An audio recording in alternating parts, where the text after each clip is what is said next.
All right, it's 7 o'clock and we are live. Yeah. If you're watching the video, what we're going to talk about tonight is some cruise news. We're going to go through that. We're going to talk about some things that have been happening in the cruise industry. And we've got some different stories lined up here, not just about Princess Cruises, but about the other cruise lines as well. So we're going to bump it around, talking about some of those things. Mm-hmm. And then we went ahead and booked one of our cruises for the fall. So we booked our September cruise. We're going to kind of get into that and tell you why we went ahead and booked it and all the ins and outs of that. So we'll get into that a little bit later. Yeah, but first let's talk about a little bit of cruise news. So I got 4 stories here popped up, and I'm kind of springing all this on Kara at the last minute here. So live reactions, and we're going to get her thoughts on exactly what she thinks about all of this. Did not know we were doing this. Okay. So first up, you've probably seen this. They've introduced 2 new restaurants on the Diamond Princess. Yes. So the Diamond Princess, if you don't know, sells almost exclusively in Asia at this point. Mm-hmm. So yeah, in and out of, I'm guessing, Tokyo, maybe Hong Kong. Yeah, I really don't know a lot about any of that. Mainly out of Japan. I think it's mainly out of Japan. But the 2 restaurants, I was kind of surprised at one, not at the other. Crown Grill. I know that already. Crown Grill. Yeah. So that one, I was surprised by that one, that it wasn't already on there. I don't know that I've ever been on a ship where that wasn't. Well, you have to remember, though, the Diamond Princess was made in Japan. So I feel like the Diamond and the Sapphire are sister ships. So I think they were, like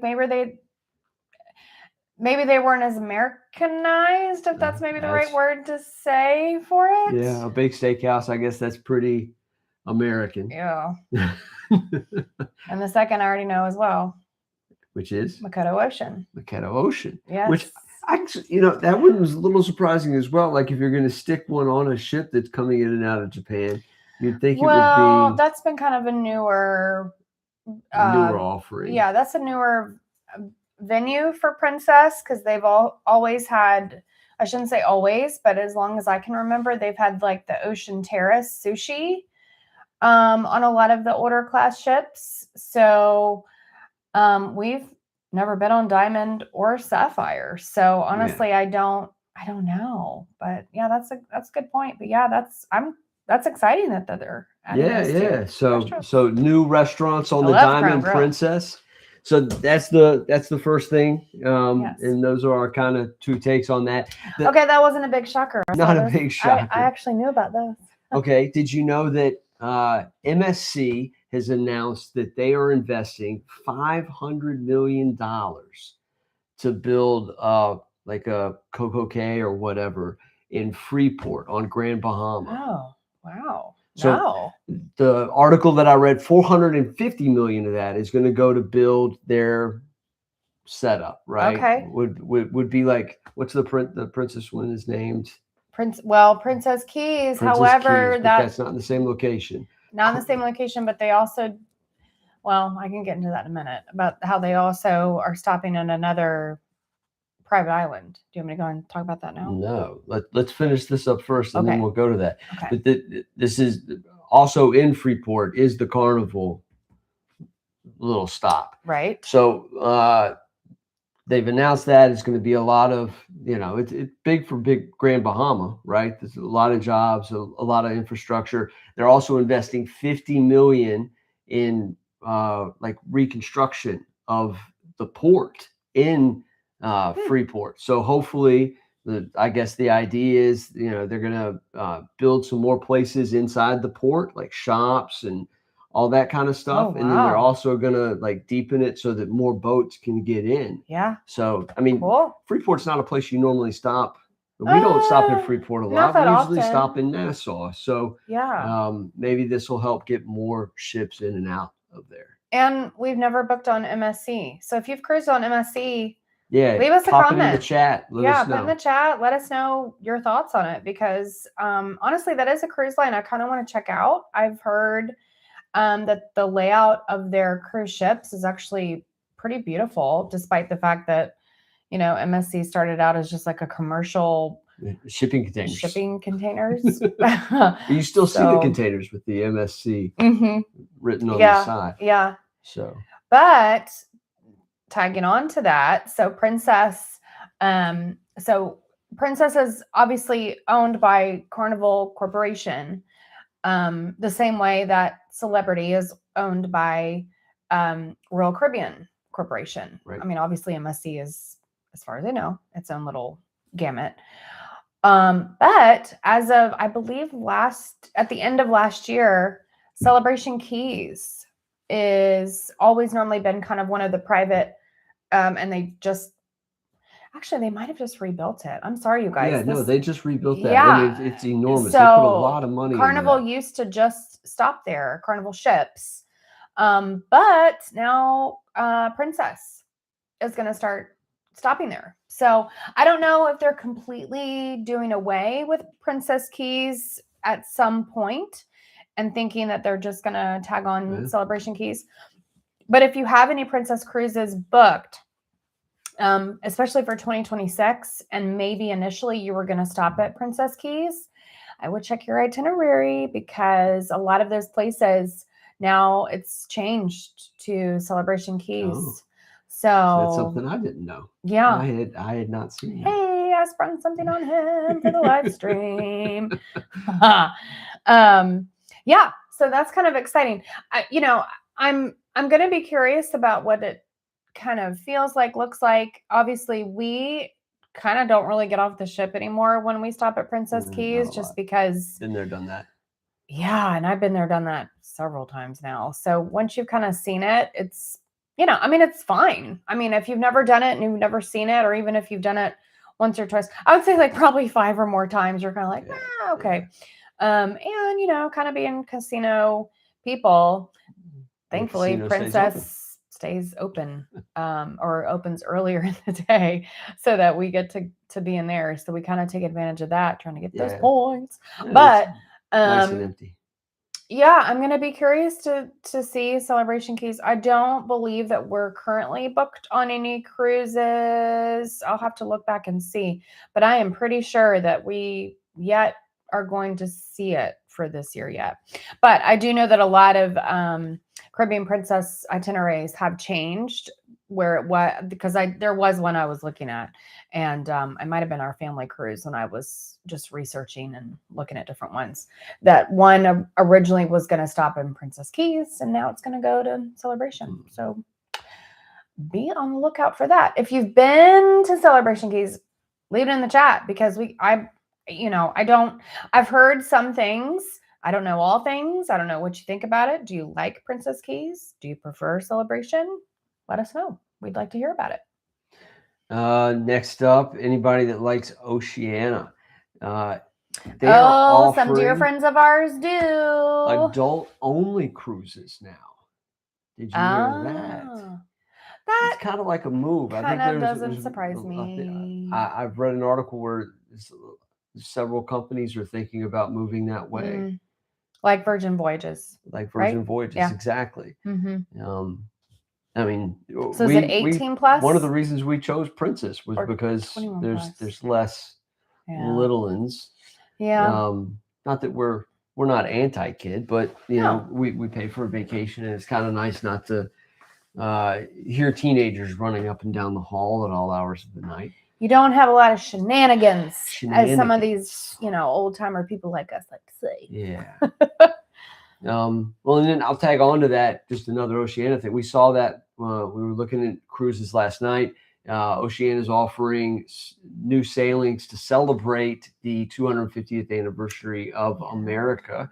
They're specifically to Alaska. There's several cruises to Alaska, and then several in New England, going back and forth from New York to Montreal. It looks like a great itinerary. Canada routes, itineraries. It was a little pricey for us at the moment, but it does look like a great itinerary. So if you like Oceania, those might be some things to look at. We love that Canadian itinerary.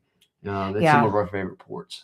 But funny enough, It's a big joke for Will, but most of the most of the time we're in the Caribbean when we cruise.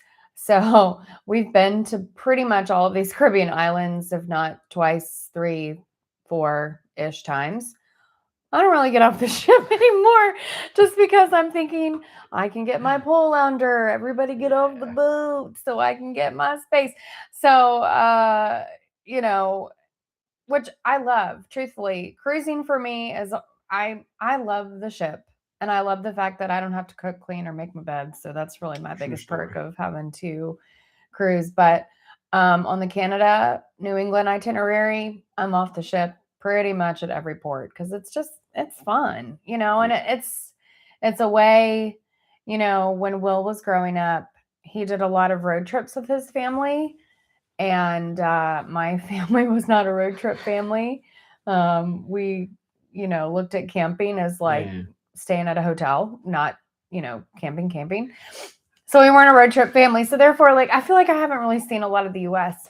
And so, seeing like New England, Maine, Connecticut, and then of course Canada, which I understand is not part of the US, but you get what I'm saying. I get to get a lot of history, and it's just fun to see different places. True. Even though now that we've done that itinerary probably 3-4 times now, but I don't know. It's still just fun. I feel like I'm still seeing new things every time we go, because the wonderful thing about it too is, you're in the US, so you know that you're not that you're not safe in other places, but you're good. You can walk around anywhere. You don't have to worry about not being able to communicate with somebody. I don't feel like people.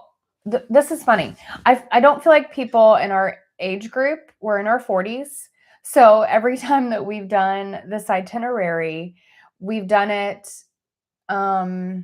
I think 2 or maybe 3 times on Princess, and then we did one on Norwegian. Haven't seen many people our age group. I don't know if it's the time of year. It attracts an older crowd. It kind of tends to. It definitely kind of attracts I'd say 55 plus. But it shocks me because honestly, I mean, it's pretty cool for 40 and below, honestly. So tell us what you think. I mean, have you done that itinerary? Like, what were some of your favorite spots? Probably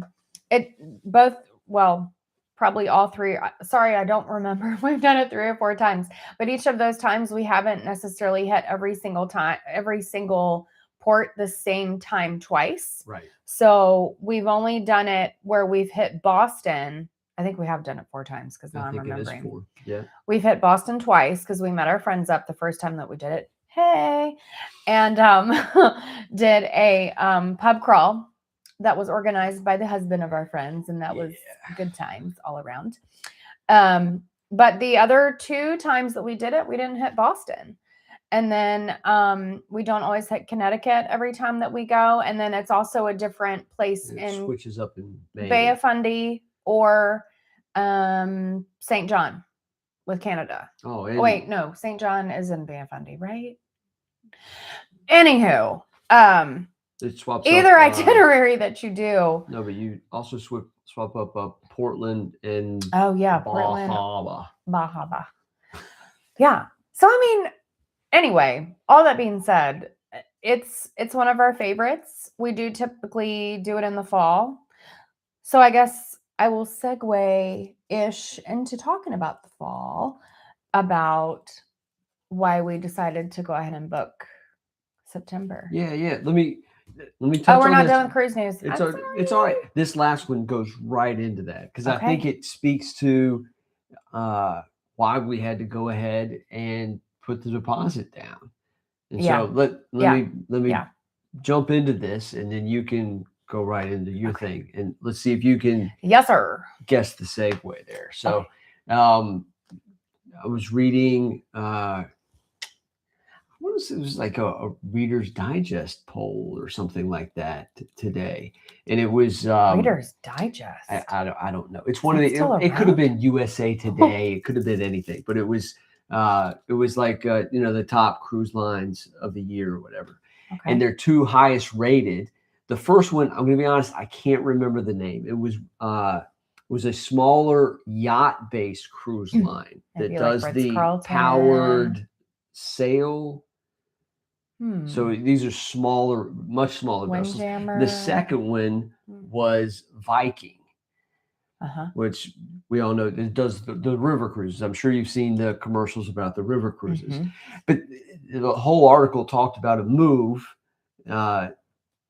into 2026 and 2027 into people moving more off of the big, huge ships like the Oasis of the Seas and the Star, and away from these bigger ships that have all this stuff into smaller ships that are really focused on service.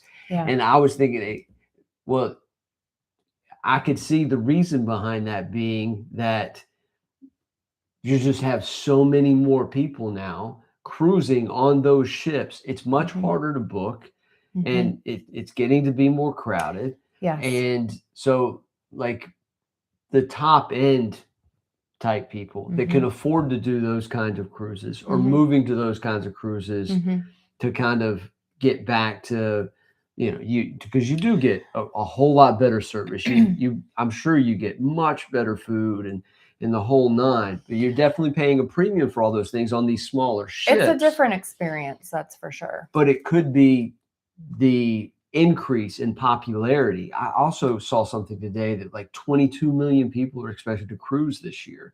And so cruising is becoming boom. Yes, it's a big boom, which is, exciting. I honestly am seeing it reflected in the fares of cruising now, kind of across the board, honestly. I just think more people are realizing how amazing it is to constantly cruise. Yeah. Okay, so why I booked our September cruise. Okay, so if you haven't been following our channel, which of course, please give us a thumbs up if you're loving this. And if you haven't already, please subscribe to us. We are big casino people. So I normally book our cruises based on those offers that we get with Princess. Again, we're pretty much loyal to Princess at this point. We really love them as a company. Shout out to Princess Cruises. I have had this desire and this want. I don't know why, but I really have wanted to do a back-to-back cruise. And we haven't done that before. It's harder for Will to take 2 weeks back-to-back off with work to do that because represent UPS. Yeah. Which, by the way, you guys, this man tomorrow was celebrating 20 years being with the company. Woo. Ding, ding, ding, that's ding, a big thing. Anyway, so it's hard for us to do 2 weeks back to back. Well, thankfully, this year was the year he was able to get 2 weeks back to back in September, which so happens to be when I was looking at a 14-day cruise. With the popularity of cruising happening, I think this is nuts. I literally watch cruises every day. This is now close the computer. This is now my new job as patient. Our personal travel agent for me and my husband. But it's also because I'm wanting to watch the rates, etc. Right? Who doesn't want to get a good deal? Yeah. So, and that's so far the best way that I've learned to do it. If you have any other tips or tricks that you know better than what I'm doing, I'll leave it in the chat. But I'm slowly been watching this one particular cruise that's in September. Rooms are flying off the shelf and I'm thinking, oh my word. And we have a cruise that we know is going to be towards the end of March. Normally a cruise offer gives you about 5.5 to 6 months for that offer to be good to book your next cruise with. Before it just expires. You can't use that offer anymore. Correct. So I'm kind of banking on the fact that that particular cruise at the end of March ends in April. So therefore, a cruise offer for me to book the next one would be good until September. But I'm watching all these rooms go away. And I'm thinking, oh no, this thing might sell out before we even get this cruise. These are the worries that I have. First world problems. So we were discussing it last weekend, and thankfully they do, and I'm not going to get into this because there's all kinds of videos that you can watch on YouTube about this, but Princess has now changed their deposit policies. So now you have the option to choose a refundable deposit, or you can just do a non-refundable deposit, which is cheaper. Obviously, in this case, I want to do a refundable deposit because I'm banking, just not sure, hopefully, that we're going to still try to use our casino offer that we hope we get at the end of this said end of cruise in April. If this is very confusing, I'm so sorry. So I thought, well, the deposit right now for this particular cruise is only $50. What's $50? Nothing. By the end of February, I would have to go ahead and pay off the complete deposit, which I think was like another $300 or something. But I would get everything back if we decide to cancel before the final payment is due. Yeah. So I went ahead and did it. And so I'm kind of risking the fact that we might actually be paying full price for a cruise without a casino offer, which we haven't done in a little bit. We haven't done that in a little bit, but it came down to this is something we really wanted to do. So we just didn't want to take the chance that it was going to sell out and then we wouldn't have the opportunity. So at this point, before we go on, that'll be this one at the end of March will be our third cruise this spring. So if we get to that point and we get ready to go on the cruise, we'll check it again, make sure there's rooms available. Yeah. And then I'll just cancel this reservation and then rebook it again with the casino offer. So we'll see how that works. Yeah. And we'll keep you guys updated if it works or if it doesn't work. Who knows? I mean, have you guys ever done this before? I mean, this is going to be my first time. So if you have, definitely leave a comment and let us know how that's worked out. Process. Because I started thinking, okay, well, if I have said room booked, because I've obviously kind of booked the stateroom that we want. If I cancel it in that same day, I'm not so sure that if within that same day that I call the casino planner, that I'm going to be able to get that exact same room. No, I doubt there. Because I'm sure the system takes a while to catch up to itself. I don't know. But I just told him, I said, I'm really concerned that this particular cruise could sell out within the next month or 2 months. Y'all, people are booking cruises into 2028 right now. And I guess, you got the retired life or you just, or maybe, you're not a UPS man and you don't have to bid on your vacations. I can't change anything. I've bid on them now, so they're set. But I think the one, and I guess it can be a plus or a minus, and it does float back and forth to both, is that when we do call in with the casino offers, you're not dealing with, an automated line, or we're not doing some kind of online system. When you call in to book your casino offer, you're talking to an actual person that's sitting at a computer, kind of like a travel agent kind of feel, and you can kind of walk through it. Now, sometimes that backfires a little bit because they can only do certain things. Right. But hopefully it works out for us this time. But like we said, we'll keep you guys posted. Yeah. Like I said, if you've ever done that before, and if you've had a great experience or even a bad experience, let us know. If you've just joined us, by the way, please continue to give us thumbs up if you're liking this video. We really appreciate you watching. We know Thursday nights may not be the best for everybody, but we've decided that this is going to easy for us. Probably be the best to do live streams, and we're hoping to do this more often. We're sorry that if you've been following us for a little bit, I know that we've been a little bit MIA. We have videos ready to go, but I just returned from my 12-day Panama Canal cruise with my mom on the Caribbean Princess, and I have done a little video that will show you guys. I've given you some pros and cons of Caribbean Princess, but I will say, which I also included in the video, so you'll have to stay tuned. I got sick on this cruise. There's been a lot of crud kind of knocked you out going around probably everywhere in the country, but particularly in Florida. And I was out. This is my first week actually feeling back to normal. So sorry, you guys, we've been a little bit behind the game. No worries, but definitely look out for that video. We'll be posting that. It'll post Monday at 10 a.m. Like most of our long forms do.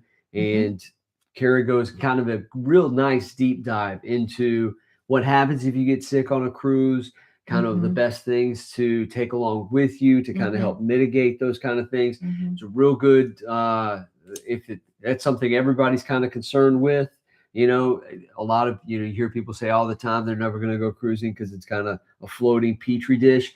That's not our experience, but you're just as likely to get sick on a boat as you are at home, and everybody gets sick every once in a while. Or on an airplane. I mean, it's going to happen. And I truthfully, would much more be scared of getting on an airplane and getting sick. You're just so squished together. Although I know they filter that air, but I just, you're right next to somebody just breathing on top of you. If you haven't gotten sick on a cruise ship before, and if you are a frequent cruiser, be thankful. It will probably happen eventually. I hate to say it that way, but so anyway, we're going to put out that video, and I'm going to give you some tips on just like, how to prep for that and all that. As well as go through, as promised, Mom and I stayed in a reserve class collection mini suite. So I'm going to tell you some awesome things that you get that. If anyone has any questions, make sure that you're putting them in the chat. We're new to this, so I really don't even know if anybody's watching us right now. If you are, say hello. We are gearing up. We're going to leave here on another cruise. 16 days. 16 days from now. And we're really excited about this because it's a brand new ship or not a brand new ship, but it's new to us. The Majestic Princess. So, it's been a minute since we've been on like I shouldn't say a minute. We were on the Star Princess. Just on the Star. But it's going to be cool. That was new to everyone. New to everybody. Yeah, including us. But this is going to be fun because, we've never been on like a older ship that we've never been on before. So I'm really excited to check that out. And it sounds like it's really, we've both been on the Enchanted, and I've been on the Sky. I honestly don't remember what is the sister ship to the Majestic, but I think it's kind of a similar layout. So I've seen and heard with everything that I've been looking at to those kinds of ships like Discovery, Sky, and Enchanted. But it sounds like the Majestic has a lot of little differences to it that are not really to be found on any of those other ships. So I'm really excited to see what those are all about. Nice. If you've been on the Majestic, let us know what your favorite places are because we'd like to go see them. And we will also try to do a ship tour. We will definitely do a cabin tour of our stateroom. We're going to be doing that on every one of our cruises that we have coming up for 2026. We're really excited. Yeah. Kara's got a cabin tour from the Caribbean Princess. From the Caribbean, and we'll post that here in a couple weeks. Yeah. So we've got the Majestic coming up, like we said, in about 16 days. Then we have our family cruise that's going to be on the Sun Princess, which we have been on 2 times before. So we'll be excited for that. And then we go on the Star Princess again, slowly becoming one of my favorite ships, even though it's so funny because it's like exactly like the Sun. However, similar, but I don't know. There's just something about that Star Princess. And I'm hearing it all clean. So fresh, so clean. I don't know. Like, it's just, I'm loving it. And then, like I said, the one that we're talking about in September is actually at the Regal, which we were on in 2023, which is crazy that it was only 3 years ago. That is crazy. I know. I looked it up today because I was like, was it really only 2023? It was 2023. Huh. I am pretty sure it's been in dry dock since we were on it last. But I'm kind of excited to go back on it. And here's the funny thing. And I was saying this to Will the other night. When we went on the Regal Princess, in 2023. It was the first time we had been on like a bigger ship with Princess, because the only other ones we had been on before that were the Ruby, which was our honeymoon, and then the Caribbean Princess, both of which are part of like the older class ships of Princess. The Love Boat class. Yeah. And I think both of us, when we were on the Regal, like a few times, we were like, we don't know how we feel about like this larger ship. I don't know if I like this. And of course, like they've just gotten bigger and bigger. Bigger and bigger. And so I think I'm going to be pleasantly surprised to go back on the Regal and I don't know, and just appreciate it a little bit more, maybe. I don't know. Yeah, it'll be fun either way. Yeah, it'll be exciting no matter what we do. All right. Well, we're rolling up on 7:30. Any last thoughts? Don't see any questions in the chat. So. No. Does anybody out there have any questions or anything? We obviously don't want to miss you if you've had anything to say, and hopefully we know what in the world we're doing. And if you're watching this after the fact, if you got questions, drop them down. Yeah. We try to answer questions and comments as quickly as we can. And if it's something that we can answer, in the next live stream, maybe next week, then we'll definitely do that. Yeah. If we've mentioned any kind of ship or anything that you've been on and you just want to know something else about it, we'd love to tell you about it and answer any questions that you may have, or even anything with the casinos too. Because obviously as we mentioned, we are big. I don't want to say we're big gamblers, but we do enjoy the casino. Do enjoy the casino. Yeah. So I guess that's it. So Cruise Fam, hope you have a good night, and look for the next video posted Monday morning, 10 a.m. Thanks for watching so much. Make sure to like, subscribe, hit that notification bell so that when we go live next week, it pops up on your phone right away and you know what's going on. Yeah. Stay constantly cruising. See you later. Yeah. Good night.